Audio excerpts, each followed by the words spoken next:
sea or death. Abiy Ahmed ignites the Horn of Africa.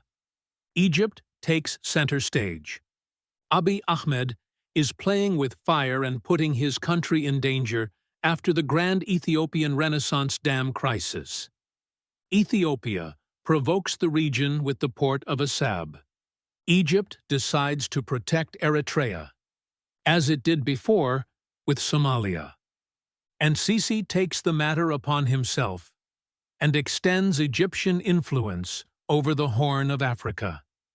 A regional war is about to erupt, and Israel is fanning the flames and moving Ethiopia on the chessboard to dismantle the region's security.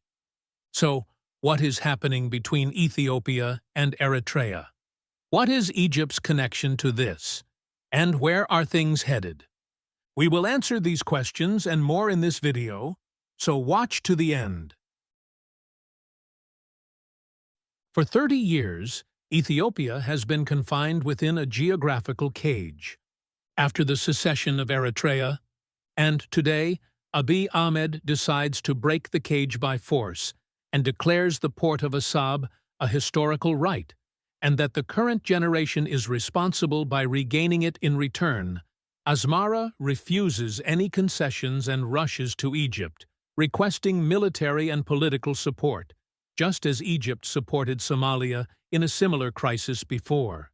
The result is a new crisis igniting in the Horn of Africa, a Cold War that has turned into a conflagration, with all parties pointing fingers at the root of the conflict and Ethiopia's ambitions in the Horn of Africa.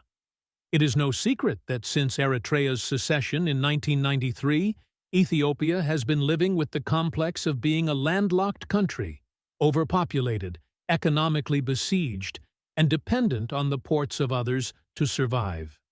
It pays Djibouti $2 billion annually for every container that enters or leaves, and every foreign warship that docks in the Bab el-Mandeb Strait reminds Addis Ababa that it is besieged. However, with the rise of Abiy Ahmed in 2018, this complex has transformed into a political dilemma awaiting a solution. The man saw himself. The architect of Imperial revival, he attempted to redraw the boundaries of Ethiopian influence as they were before the secession. This was evident in his repeated speeches, where he stated frankly on more than one occasion, "We will not remain a country without a sea outlet."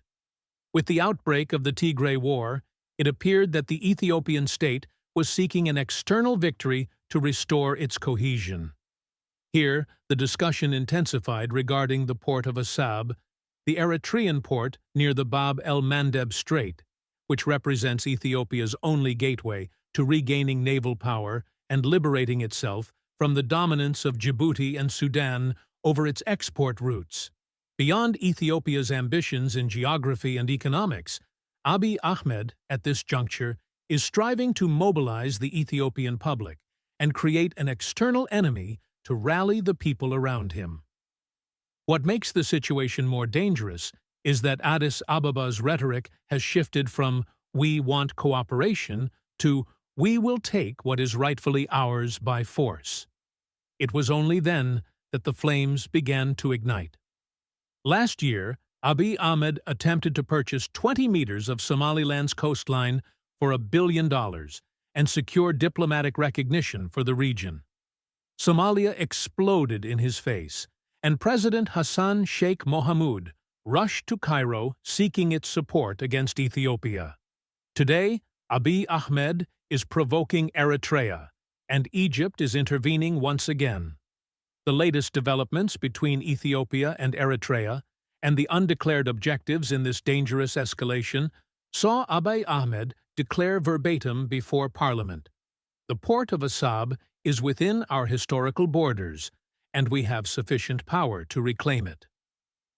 Days later, his foreign minister sent a memorandum to the United Nations accusing Eritrea of supporting the Tigray and Fano militias to destabilize Ethiopia, a classic prelude to justifying future military action.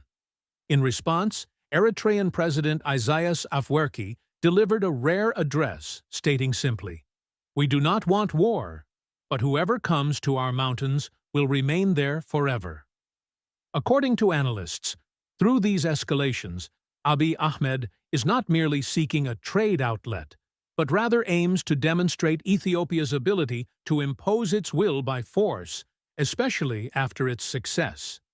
Egypt intervenes and protects Eritrea, just as it protected Somalia when Ethiopia signed an agreement with the Somaliland region to gain a foothold on the Red Sea. This sparked anger in Mogadishu, but the decisive factor was not Somali, but purely Egyptian.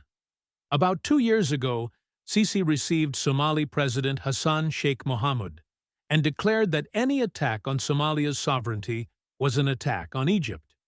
This forceful statement immediately froze the Somali-Egyptian deal. Today, the scenario is repeating itself, but this time with Eritrea.